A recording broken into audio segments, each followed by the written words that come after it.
if people are trying to get their foot in the door, I'd say I pitch myself out to other brands and letting them know, and sometimes they come and find me. But, if you are new, and I know it can be scary to start sending out those pitch forms, but they might not know that you're even interested in that type of work. Especially with, someone like me where I do like a million different things. They're like, oh, you think you would be interested in contributing to our site? Like, you have all these other things going on, but they're not going to even think of that.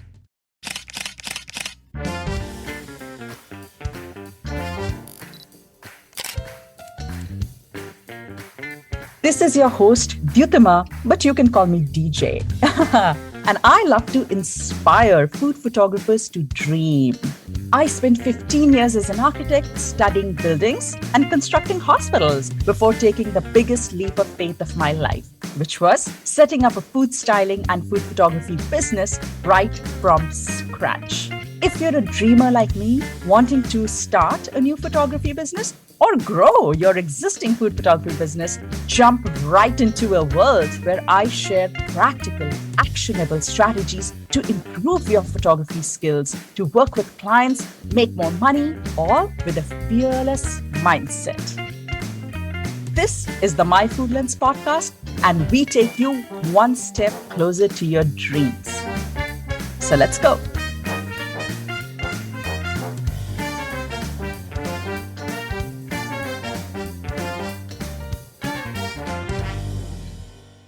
Hello and welcome to yet another episode of the My Food Lens podcast. Today we are going to talk about something that is very dear to us. It's something that comes up every so often. I have people asking me questions about it on Instagram. I have folks emailing me about it. Whenever I've had one-on-one conversations with budding photographers or business owner photographers, I definitely get asked a lot of questions on this topic. And that topic is not just about building a food blogging and photography business. That topic is really about building a food photography business around your personal life. How do you build a thriving business while having children, while looking for a little bit of balance, while still seeking joy in your personal commitments? So we are going to really get into the nitty-gritty, not just about, food, photography, styling, and all of those things. And today we have Tessa Huff joining us to tell us all about it. Tessa is a professional cake designer. She's a food blogger. She's a food photographer, and she is the author of 2 cookbooks. I'm sure you've seen her beautiful cake photography at Style Sweet Daily on Instagram. But what is incredible about Tessa is that she has built her business and she has 3 young children. So she's going to be coming on today to tell us all about how she takes those drool-worthy photos. What are the tips and tricks about really getting that frosting right, and about, styling the most delicious looking cakes, and then shooting for big brands like the Southern Living magazine and working with Food Network Canada. So she's going to talk about food styling, photography, but also business, and how she does it with having such big family commitments of 3 children. All right. So this is going to be a conversation which is very practical. It's going to be something that we as parents especially will relate to. And also as content creators, there's a lot that she's going to share about how she photographed her own cookbooks, how she found an agent, and, how this whole process works where, sometimes you don't have opportunities, but you create opportunities for yourself. So let's get started and get Tessa on. Here we go. Hi, Tessa, and welcome to My Food Lens podcast. It's absolutely lovely to have you here with us today. Well, thank you so much for having me. I'm excited to talk about dessert photography. Ooh, and I'm pretty sure that our audience is really looking forward to this delicious conversation. In fact, there are so many people who are listening right now, and they are pure fans of your beautiful cake photography. But I just want to start by saying something that I personally connect with you. And, when your cake photos show up on my screen, of course, it's beautiful. But when you show up on my screen, when you show up on your Instagram feed, it's something else, because you have this beautiful smile and you have this radiant personality, and, you just radiate so much positive energy that it lights up my screen. And you come across as someone who really loves what they do. And I think you have like a real passion for what you do. So I'm excited to get started on our conversation, but we are going to get started by making you very uncomfortable. Are you ready for that? Of course. Yes, okay. That's what we do. That's why we called you today. All right. So, Tessa, we know a few things about you and we don't know a few things about you. So, maybe just give us a little bit more insight of who Tessa is, something that we might not know about you, or something just, fun from your life that you would like to share with us. Okay, wonderful. Well, first of all, thank you again for having me here. And what you've mentioned about my personality coming through, and that's really what I hope happens because I'm very, still much excited about desserts and cooking and baking and photography. And I've been doing this for a while now, and I'm hoping that my excitement and passion for it comes off so that other people can get really excited about it as well. So that's kind of my number one goal. So hopefully I'm achieving that. But again, my name is Tessa Huff, and I have a dessert website called Style Suite, and I also run my newsletter called Bake Club. I do dessert photography for brands, and I've shot and written 2 cookbooks. And I do all of that here in Vancouver, Canada. I'm actually originally from California, where I grew up in Northern California. We moved here about 10 years ago. And something kind of fun about me that kind of ties those 2 locations together was that I grew up skiing. We lived about 2 hours away from Tahoe, and I grew up skiing. And then we moved to Canada, where there's mountains in our backyard.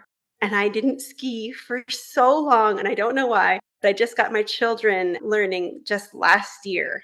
So I'm very excited to get back on the mountain. And I came out of a 14-year ski retirement to ski with my daughter last year. She's 5.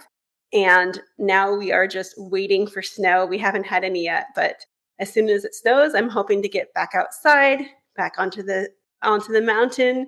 It's so nice to be out there because it's so beautiful here in Vancouver to be in the outdoors, and it's a nice way to kind of disconnect with everything because you can't be scrolling your phone on a chairlift, and then you can really just experience that, connecting with nature and with my children. Amazing. And how can live in Canada and not talk about snow? I mean, come on now. Yeah, Amazing. we're still waiting for snow this season. It's early December right now, but hopefully we Yeah. will get it for Christmas. Yeah. We can only dream about it. We live in the tropics. I'm in shorts right now and flip flops and really like trying to dodge the sun. So, I mean, come on. This is amazing. But also, it's interesting. So, you're kind of this outdoorsy person and you've had this kind of adventurous, childhood, and you're reviving that back. And also that you have 3 kids. That is amazing, Tessa. Yes. Thank you. Yes. Yeah. First and foremost, I am a mom and I still have a daughter. She's almost 2 years old. So, during the day, I spend taking care of her, shuttling the kids back and forth to school, to their activities. We're full time in ballet and soccer and swim lessons. So that's really what I do full time. Thankfully, there's still nap time in there that I can edit on the side, and I get up pretty early to work, but we keep our weekends pretty flexible. And that's actually where I get a majority of my photography work in. But yeah, still a mom to very small children. And it's incredible that you balance all of this with your work, with your family. So I have 1 daughter and 2 dogs, and I'm dying all the time. I can't even imagine how you go between family and business. And you've done this so incredibly well. So let's just backtrack a little bit and just give us a little bit of a snapshot of how you really became this professional cake designer. How did you get into photography, in spite of such heavy family commitments? Yeah, so I started baking when I was at university, and it was kind of an escape from schoolwork. I've always been very creative. I have danced my whole life, but I knew I was never going to be a professional dancer. So as I was kind of wrapping up that chapter, I fell in love with baking and cake decorating, and I immediately started working in a local bakery right out of school. And then I eventually opened up my own cake shop where I did wedding cakes and specialty cakes. And that was when we still lived in California. When my husband and I decided to move to Canada, I left the bakery behind And I started my first food blog. And then because I didn't have those local clients to connect with, I wanted to connect with an online community. And this was back in about 2013. So it's been a good 10 years. And then thankfully, my brother is a photographer and he had an old camera and he knew I was interested. And he's like, well, do you think you'd like to start taking your own photos? I'm like, definitely. So that was like a really good way to jump into it. He doesn't photograph food, but it was nice to get some perspective from an amazing photographer and have use his equipment without having to make that initial investment. So that was really helpful. So from there, we moved to a new country. I didn't know a lot of other people. We were in a new city. I really love food in general. So we would my husband and I would go out to eat a lot. And then at home, I did lots of baking and I started picking up food photography to be able to document my recipes to share with my new blog and my new online community. And thankfully, from there, that kind of took off. I fell in love with the photography side and started honing in on those skills. This led to my first cookbook deal, and that was for my cookbook called Layered. It was all about layer cakes, and that was published in 2016. I had actually gotten my book deal right when I found out that I was pregnant with my first child, with my son. So, and this was just a wonderful way to continue baking from home so I could raise a family and then documenting that. And just because I said I take care of my three children first and foremost, it was important for me to find a way to continue to do what I love, which is baking, but to do that from home.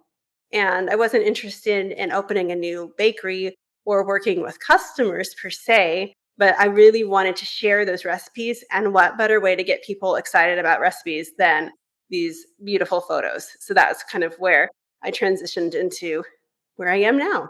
Amazing. I want to say two things here. First of all, it takes another level of courage to be able to start a business and then finish it, not even finish it, but uproot yourself and move into a completely new place and start all over again.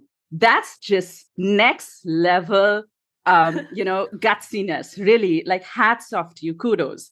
And then the second thing I want to say to you is that you are inspiring a lot of moms right now because a lot of moms or new moms, young moms, they think that they cannot pursue their passion, they cannot start a business, they cannot sign a cookbook deal just because there's a baby on the way. Oh my God, there's so much responsibility. But I just love how you found a way to do both. You know, you made choices, you made decisions. Here's what's going to work if I want to do both of these. So I think that is just so inspiring. So tell us a little bit about your content creation, Tessa. Like you are such a prolific content creator. Whenever I at least open my Instagram feed, I'll see like all these cakes popping up on my feed. And, it seems like someone who has a really organized process of creating content, putting it up on social media, and especially because you did want to connect to a community in the digital world. I mean, that is something that is the foundation of why you even started a blog. So just walk us through your content creation process a little bit. Yeah, of course. And kind of backtracking to what you're saying about being a mom and being able to do this. Well, one, thank you. And I hope I do inspire others. But also, I'm not doing this completely alone. My husband is 100% on board with this. He works the typical 9 to 5. So even as I record this podcast, he's putting 3 kids to bed and we really support each other. So, and we know this is, just our season in life where the kids are young. And even though they have a million activities and we're rushing back and forth, that's kind of like our priority right now. And I know it won't last forever.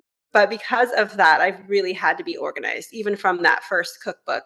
And I photographed myself. And, I've had a lot of people ask me, like, how do you do that? It's like, well, I had a very strict deadline that I made for myself. There was a lot of spreadsheets of like how many, photos I wanted to photograph. And I kind of tied it into my pregnancy because I was like, well, what if the baby comes early?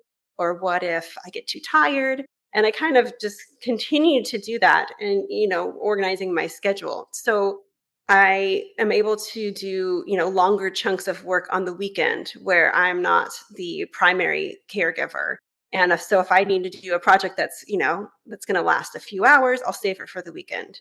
and I'll save more editing, recipe testing, and writing during the week where I'm the primary caregiver to our kids, just in case there's interruptions. A nap is cut short, I have to run out and pick somebody up. Then those are things where I can stop and pick up at a later date. So that's kind of how I organize my day to day. As Hmm. far as content goes, I try to work as far in advance as I can. So especially with working with clients, it's not always easy, but I'm always asking, like, give me as much notice as you can, just in case, something else comes up. But I do like to save some time for when my own cravings strike. So I write my newsletter called Bake Club, and that comes out weekly. And that is not something that has anything to do with an SEO algorithm or whatnot. That is what I really want to eat. So, like, it's a cookie that I'm craving that week, it's a cake that I made for somebody's birthday. So, I always allow a little extra room to do something a little bit more spontaneous, but also like keeping holidays in mind and things that will, people are going to be searching for. And I kind of do that for my website, which is a little bit different. That's incredible. And I just love how you have embedded your professional life in your personal life. Like they are so closely intertwined. Your organization comes from your commitment with your family. The sense of, oh, I need to get this done is so I can spend more time with my kids. It's just, work always spreads to how much time you allocate to it. If you give 2 hours to something, it'll take 2 hours. If you give 15 minutes to it, it will take 15 minutes. So I think that you are this absolute organized person who's put all these processes in place so that you can have the best of both worlds. And I just love how this was not part of the conversation that I'd planned, but I love it. I love it because I think it's so important. It's actually one of the top questions that I get asked when people see that I have one daughter. I mean, imagine someone with 3 kids and they are rocking it in your field. So amazing. So Tessa, tell us something like, you had the advantage, or I would say that you have always tapped into your interest and your passion of baking and cakes and, all of those things. So you knew how to cook, you knew how to bake, you know how to work with cream. So you had all of that knowledge about that food before you started photographing it. But not all photographers do that. Like for me, for sure, I suck at frosting anything, and living in a tropical climate, I'm forever struggling to keep cream in shape. Like it's a real nightmare for us. So can we just talk a little bit about, these challenges that you might face in the food that you photograph, you feel so passionate about? And, let's talk about like maybe frosting, pies, cream, cakes. What would you say some of the challenges of photographing, these sensitive foods? Yeah, I mean, I hadn't really thought about that way. Like, first and foremost, I learned how to make these things before I even learned how to photograph them. And I've dealt with some temperature things, not nearly as difficult as you, but like try to do wedding cakes in California in the summertime was always a challenge. But yeah, so I would say like the biggest challenges is the thing that makes them the most exciting to photograph because you want to catch that fluffy crumb of a cake. You want to catch the cookie that looks like it's just been pulled from the oven, but that's also when they're going to be at their most difficult to work with. True. Another difficult thing I think for working with these types of recipes is that they do take a lot longer to make than your smoothie or your salad. You could spend hours baking, cooling, stacking, decorating a cake, and you actually don't even know what it's going to look like until you cut it open. So, like, hopefully, it's looking exactly how you want it to by the Mm-hmm. time you get that shot of the inside of the cake. So that's another challenge is that types of recipes take a lot longer to put together. So hopefully you can catch it on the first try.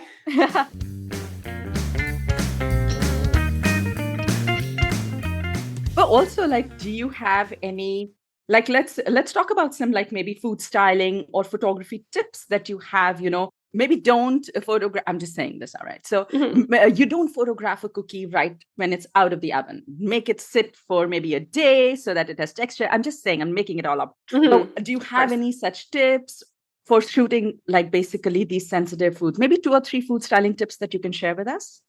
Yeah, of course. Just want to, I would say, always like try to prepare your scene in advance. So then, if you want something that is going to be either like still warm from the oven and you want to catch, like I said, like a glossy chocolate of a cookie, your window is, short for getting that perfect shot. So if you didn't pull out your camera and start setting up your lights until after they're done baking, you might miss that window. And there are some tricks of like reheating and getting that melty chocolate going again. But say you're shooting ice cream and you want it that perfect melty drip right before it just turns into soup, you definitely want to set your scene ahead of time. For cake, I definitely recommend for most cakes, for like layer cakes, you can refrigerate them. Wouldn't be the tastiest that way because cold buttercream is not the tastiest, but they do slice a lot cleaner if they've been chilled. So if Mm-hmm. you're cutting into a multi-layer cake and you want clear lines between the cake and the filling, if it's been chilled, you can get a better slice. And then lastly, frosting is just all about that creamy texture. And sadly, you really want to capture that because you're not going to be able to really fix that in there, like no amount of Photoshop is going to make it creamy again. Mm-hmm. So really pay attention to the textures of your frostings. Make sure it's not too grainy, and it would be worth. I don't, if you had to remake it, it would be worth it instead of like trying to fix it later because it's really hard to do. And do you chill Oh, your frostings? Do you chill them? Are they like, at what temperature would you shoot a frosting?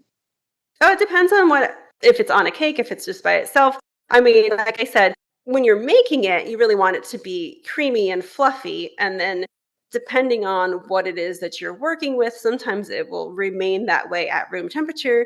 Sometimes the texture could change after refrigeration. So it kind of just depends on what you're working with. Mm-hmm. Mm-hmm. And something like a pie, you definitely want to cool completely, whether you're eating it and serving it or photographing it, because cutting a warm pie is just a mess. So Yeah. definitely plan to allow your pies to completely cool. So this is what I think about most desserts or most baked sweet food is that once it's baked, you kind of have to cool it down, sometimes even refrigerate it overnight so that it really holds its form and shape when you're shooting it. And it's just easier to handle. Maybe also because I live in the tropics. Like I said, for us, Hmm. temperature is a huge deal. All right. So this is my general perception of shooting sweet baked food, and that is not to shoot it hot. But is there Yes. any food that you think, oh, this one, you really need to capture it right after it's out of the oven, or you really need to capture while it's warm? What would be some of those foods, or are there any? One of the thing that comes to mind first is a self-saucing pudding cake. Have you heard of those? No, I And haven't. I think it's like a more traditional British dessert. I could be wrong. A cake that would be called a pudding almost. And what you do is you pour your cake batter into like a casserole or baking dish, and it has a sauce on top. And then when you bake it in the oven, somehow through baking magic, the cake rises and the sauce goes into the bottom of the pan and it's Ooh. self-saucing because you can spoon it out and then use the warm sauce to kind of pour over the cake. But that only really works right out of the oven because Ah, once it cools, it kind of solidifies. So that is definitely one you have to do while everything is still warm. So in that case, you have to have your scene set up ahead of time and then just bring in your hero pudding cake right at the last minute. wow. Okay, I'm very hungry right now. And the next thing I'm going to do is Google this cake, man. How have I not had it ever? Amazing. Yeah, I But mean, it's kind of like in yeah. the realm of like a sticky toffee pudding kind of situation, Mm. but yeah, they're called self-saucing cakes. Ooh, And I okay. think other like spoonable puddings and steamed puddings, but probably Mousse, all kind how of would in the maybe a same mousse, family. would you say? Like a mousse, is it a lava cake or something Oh with yeah, a, definitely. Yeah, yeah, with the molten lava cake where it has to be yeah. like the oozy chocolate in the middle. Yeah, definitely. You should So go shoot them is warm. that something that you would shoot warm, or is that something that you would probably use a heat gun or something to get the chocolate, but really have the cake kind of still refrigerated so it holds its form? Oh, that's a tricky question. I think if you can capture it warm, I think that's great, but I'm sure there are some tricks that you Mm, could do if you're trying to kind of emulate that same effect. Yeah. mm. And And that's when you can bring like it's like a cookie, you can bring out a hair dryer and kind of warm the top of the chips so they start melting again. And it looks like they're freshly baked.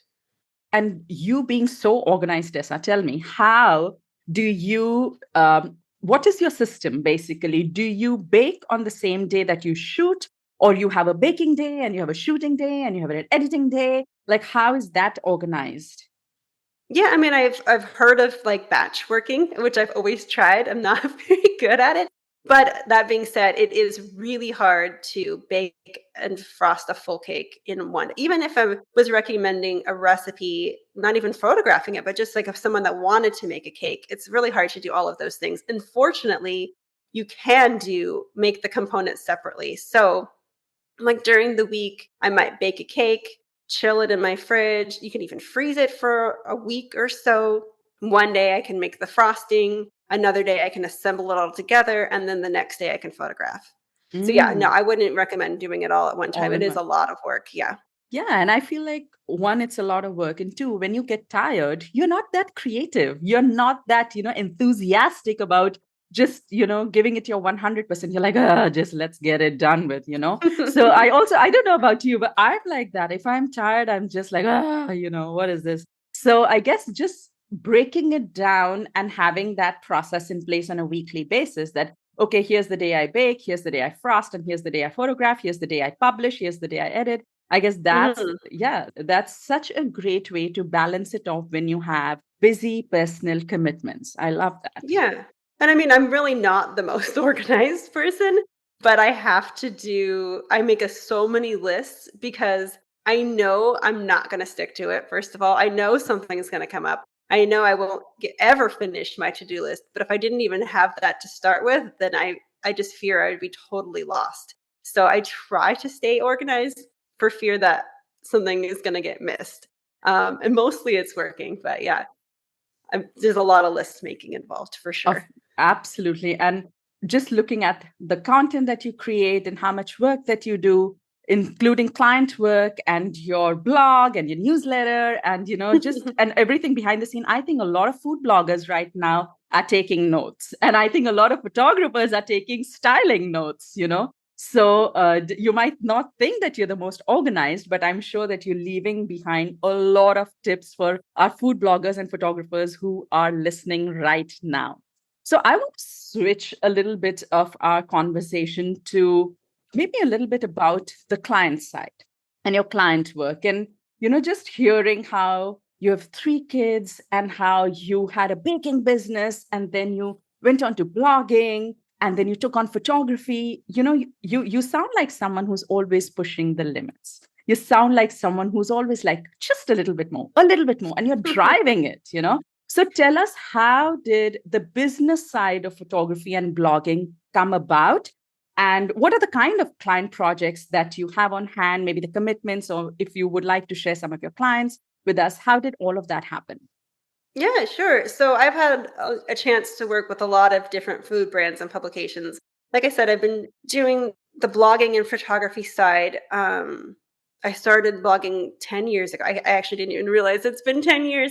I did that 10 years ago. I've done 2 cookbooks. And in the meantime, I've continued my website and started a newsletter. And then I do freelance photography on the side. So Wow. it is a lot. It's just a little bit of everything. I try not to spread myself too thin. But I've had regular sponsored content that I've worked with brands, whether that's through my website or through social media, where, they have a product they want me to promote and use.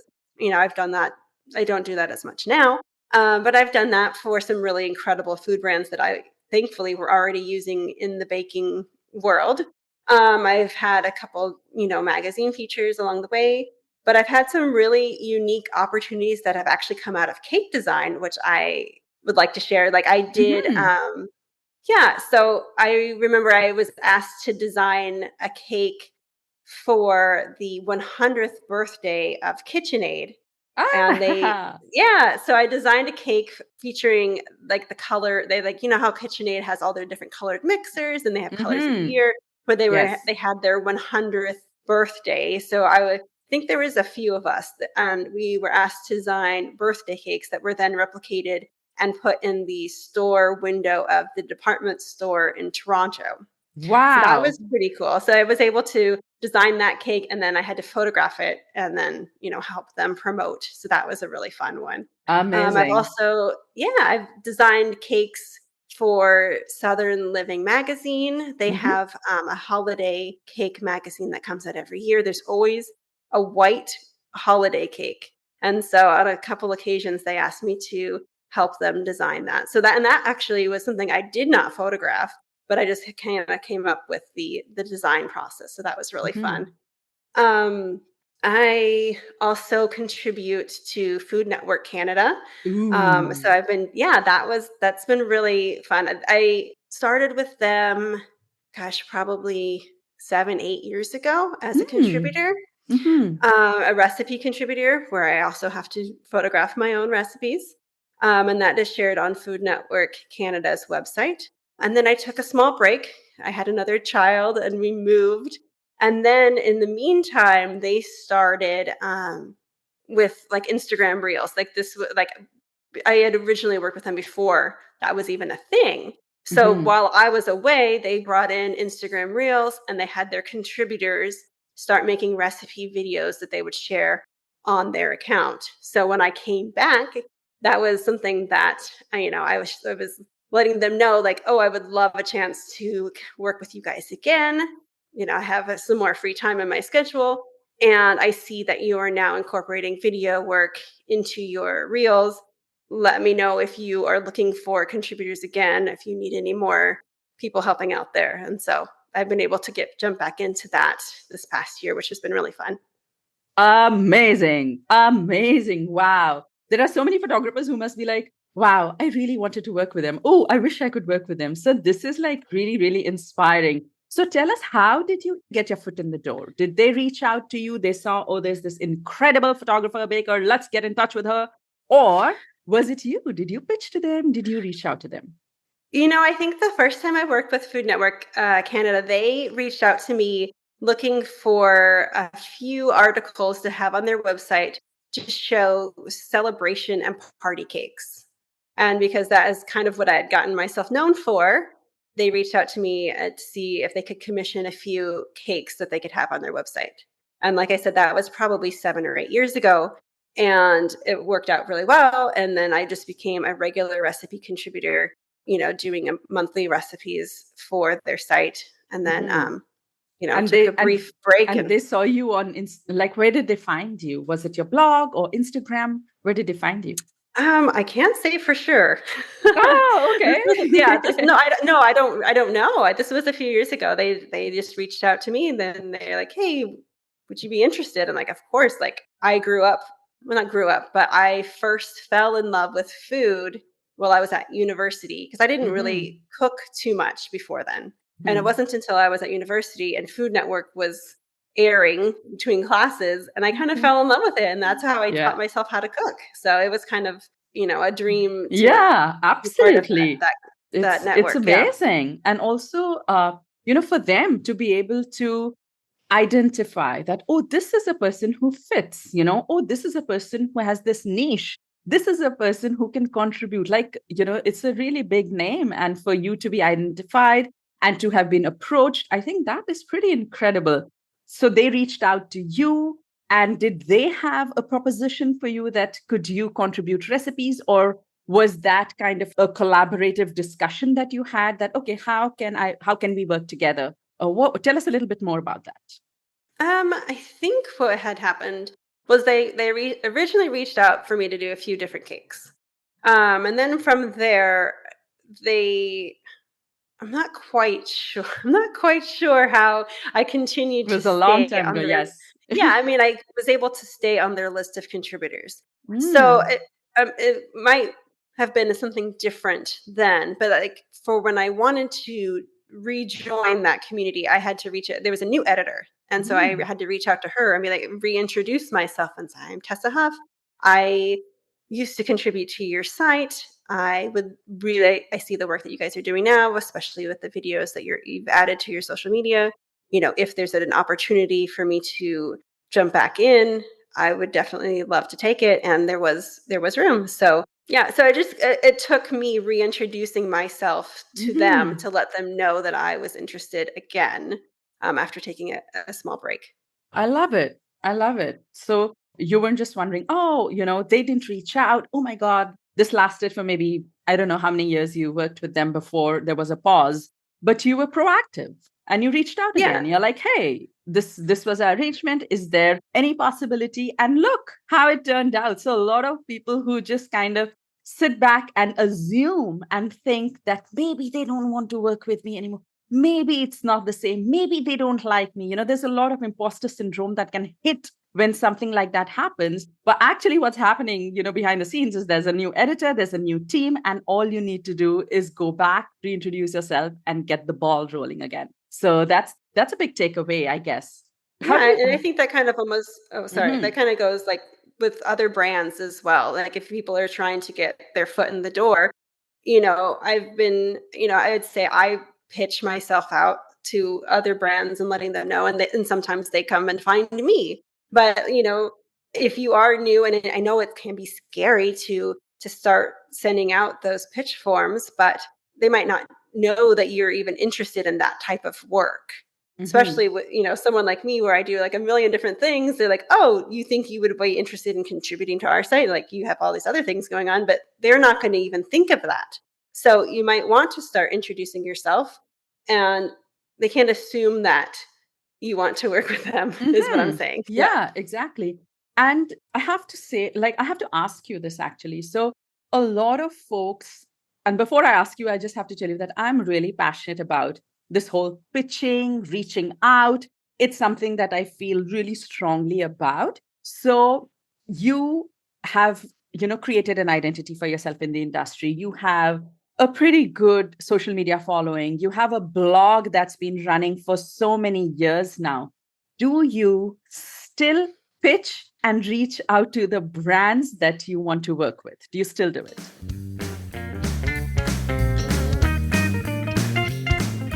So that was Tessa. And wasn't it just the most amazing conversation? Like, I just feel like, of course, she left us with a lot of fabulous tips about what to look for in frosting, how to get the chocolate right, how to really shoot baked food, sweet food, and, how to make your cakes look so drop dead delicious.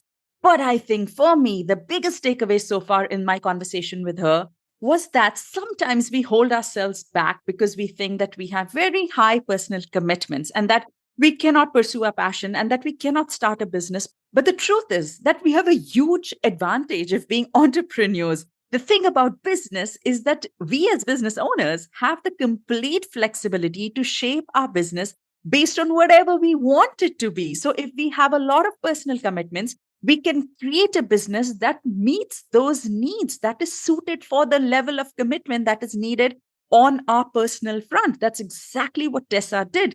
Tessa shaped her business to be able to meet the needs of her three children. The joy that she was seeking out of her personal life, she made sure that her business was wrapped around that and that it was built off of what she really truly desired from both her professional life and her personal life. And I think that to me has been the biggest takeaway so far, that we don't have to leave our passion or our desire to run or build a business behind just because we have big personal commitments. We can have both. And we as entrepreneurs always have the advantage to shape it exactly like we want it to be. It doesn't have to look like anyone else's. It can be exactly what we want it to be. So, this was part of our conversation with Tessa.